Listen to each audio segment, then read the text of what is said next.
Today's video is going to look at Autumn 2012 question 2 on the Sfma paper.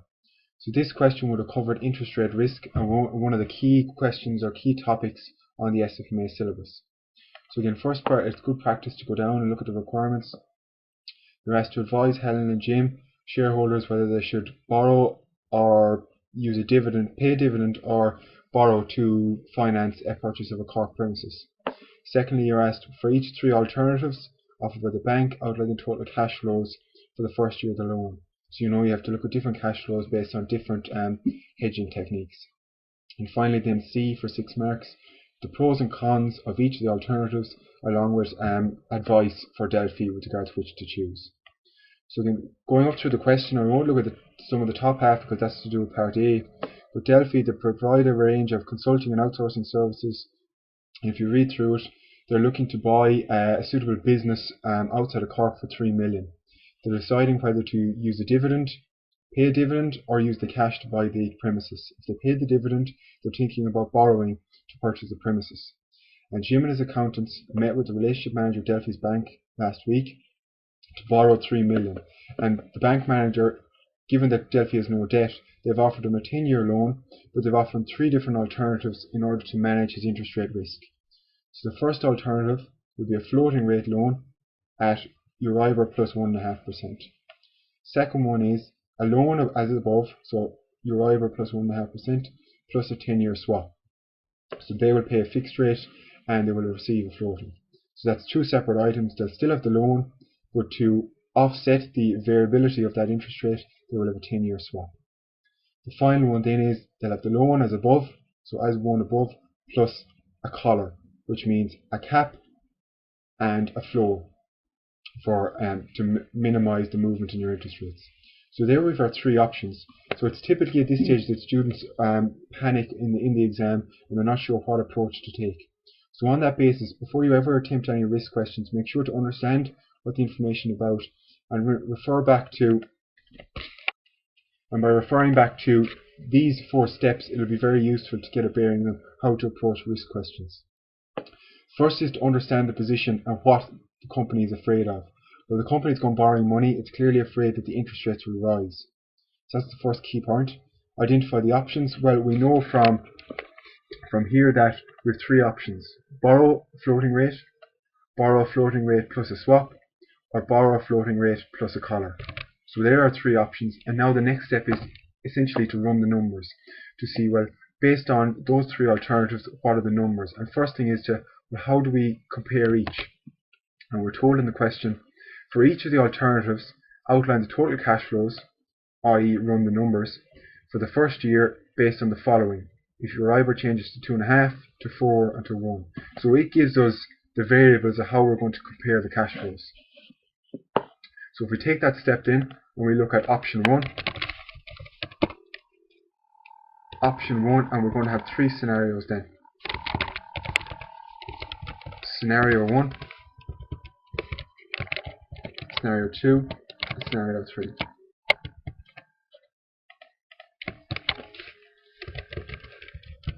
So based on each of those scenarios, we look at the total cash flows. So the first scenario is we're borrowing at a floating rate of Euribor plus 1.5. So the interest will be, in scenario 1, Euribor remains at 2.5. So if we borrow 2.5 plus your 1.5 gives us 4%. So that means it's 3 million times 4% is our interest rate. Likewise, the second scenario, Euribor immediately rises to 4% and remains there for the full year. So if it's at 4%, we borrow at Euribor plus 1.5, it means we're borrowing at 5.5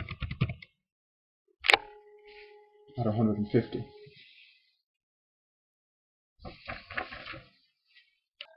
Apologies, that should be 5.5, not 5.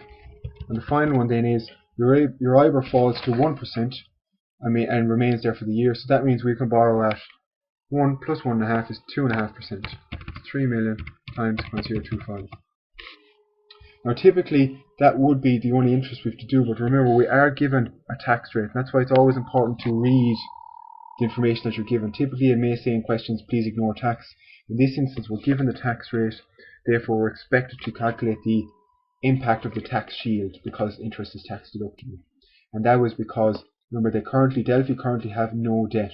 And if they take on debt, well, there's a tax shield because it's tax deductible. So you can calculate the tax shield or the tax deductibility as the interest rate times the tax rate. So in this instance, we know the tax rate is 12.5, so it's interest rate times 1.125 times -1 because it's a negative, so we save 15. So our overall net interest cost there is 105. Just put a line under that. Same approach here, equals minus this times 0.125. Net interest cost there is 144. And similar here, 75 times our net interest rate cost gives us net interest cost of 65. So we can see here, based on option 1, it's particularly variable. It goes from 105 if the interest rate stays as it is, up to 144, down to 65. So one important aspect there is to remember not to forget your tax shield and watch out for guidance in the question. So if we copy that structure down, and remember all these questions should, particularly all the working, should be done in an appendix, and then the last step we pull it into a neat table so we can make comparisons with Type C. So all these would typically be done in an appendix. So keep the same structure. We look at option 2. Just take away these. So option 2, the interest is, well, remember there's two parts to this now. You're still going to borrow at your floating rate as of here, and you're still going to have these cash flows. But in addition to that, you're also going to take a swap with another customer of a bank. You'll pay a fee of 2%. But again, remember, understand in English first what the swap is supposed to do. It allows you to transform your variable loan into a fixed interest rate. So I'm going to show you now, and I suggest this is the diagram to explain what happens with Delphi and the company X, about how they currently still borrow from the bank. That's their interrelationship with the bank. Company X will borrow with their own bank. Then here, the middle, there's a separate transaction where they transfer funds to and from the counterparties, with the bank in the middle getting a fee, and that creates down here a fixed interest rate exposure. So I suggest you stop the video now, look at the structure of the swap, the separate loans, the swap between the company, and then how that creates from already having a normal loan floating to an effective interest rate of 5.25%. So remember, they have the loan and then they also get and pay money based on the swap, which creates an effective interest rate. That's the rate we're going to use in our calculation. 5.25% is the effective interest rate. So stop there, and then we'll come back when you've understood the principle of the swap. So now that you've understood what the swap is, we're going to calculate the interest. We know from using the swap that the interest is going to be a flat at 0.0525 for each year. So we'll put that across here. So that should be scenario 2. Scenario 2. So we know the interest rate is going to be flat. Likewise, we know the tax saving is going to be that times 0.125. They are the same across each scenario. Don't forget, we also have an expense, because it says here total interest and costs. We have not accounted for the initial arrangement fee of 2% of the notional principal. So we have a fee of 2%, is equal to 3 million times 0.02. Now I'm incorporating here, remember, because it's tax deductible as well, it's a financing fee, it's also times 1 minus 0.875. That is essentially knocking off my tax shield for the fee as well. You could keep them separate, I'm just keeping it for time purposes here. So that's the fee that we have to pay of 7.5. Apologies, that's the wrong way around. That should be minus 0.125, which is the tax rate, giving me an effective rate of 0.875. So because it's tax deductible, you will save 12.5%. Means our fee is effectively costing us, after our tax deductibility, 52.5. So adding up them, then we get the net cost for each scenario, and we'll see, and that's the purpose, remember, going back to understanding in English first what the swap is supposed to do. It effectively creates a fixed obligation that regardless of what way the interest rate goes, if it goes up to 4 or down to 1, we'll always pay 190.3. And again, if you go back to this, that creates a fixed obligation using our swap. The final option then, option 3, so if we just copy this down again, option 3, get rid of these. This creates a collar. So if the interest rates go up, and we have a cap, so you can only go as far as 6%. Likewise, if interest rates fall, there's a floor, so even if it goes below 3, we don't get that benefit, we have to pay 4%. So if you look at Euribor stays, for scenario 1, Euribor stays at 2.5, we have to pay 2.5 in our rate plus 1.5, that gives us 4%. That means we pay equals 3 million times 0.04, giving us a cost of 120. There's no impact to the cap or the collar there because we're within the collar range between 4 and 6. Here, interest rate is up at 4. We pay a margin of 1.5. That means we get to 5.5. Again, the cap doesn't work because it hasn't breached 6, so we're within that range. So we will pay the full 0.055. Finally, if the interest rate falls to 1, we pay a 1.5% margin. That should really, if we didn't have a floor, we should pay 2.5%. But we have a floor, it's at 4%. Therefore, we're going to pay the 4% because that's the floor. Doing the normal tax shield calculation, which is that times 12.5%. Now, don't forget, do we have any fees? We do. An annual premium of 0.5%. So it's same as before, 3 million times 0.005, get 0.5%, times 1 minus 0.125. And our effective fee is 13.125. Likewise for here, and likewise for here.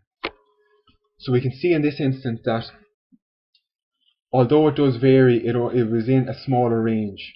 That if the interest rate stays as it is, we pay 118. If they go up, we'll still pay 1575, and if they fall, well, we don't get that benefit because we are in a floor arrangement that we have to pay a minimum of 4% and a maximum of 6. So that's essentially what you would do in the appendix. You would calculate, and there's your 9 marks. When you're coming to the face of the report, then you would do option 1,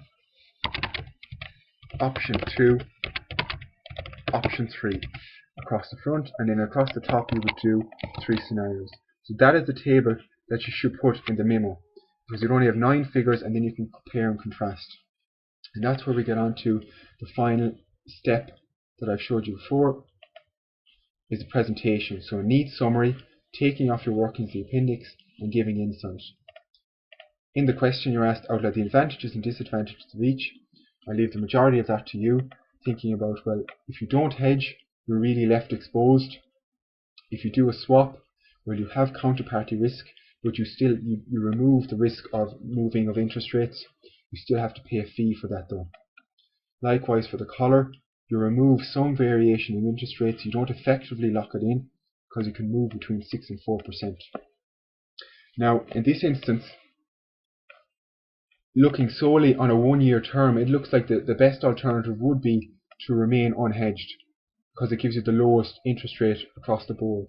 However, it's important to realise that that is only the first year of a 10-year loan, and that by not hedging, you could be exposed to movements in interest rates in the subsequent years. So to some extent, it's really based on the expectation of Delphi of future interest rates.